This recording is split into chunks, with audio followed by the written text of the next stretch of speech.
Ahoj Peťo, čo si dneska robil na tomto sedmičkovom golfe? Čau. No kde si bol doteraz? Som to robil.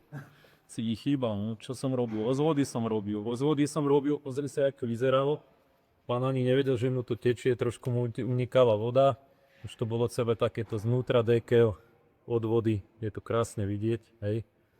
No a pri týchto autách, ktoré majú tieto prsia, musíte meniť tieto prsia, lebo tu je tesnenie a to je také, že iba taká škrupinka, to je novodobý simmering, taký pamäťový, že to nemá ani strunku ako klasické dakedy, čo boli, ale to je úplne, že taký papierik. Toto keď dáte raz dole, tak to v živote už vám nebude tesniť, keď to dáte naspäť. A vidíte, aké to už bolo zatečené. Takže tak. A tam sa nachádza, vlastne keď toto meníte, tam sa nachádza takýto remienok, ten poháňa kolejové čerpadlo.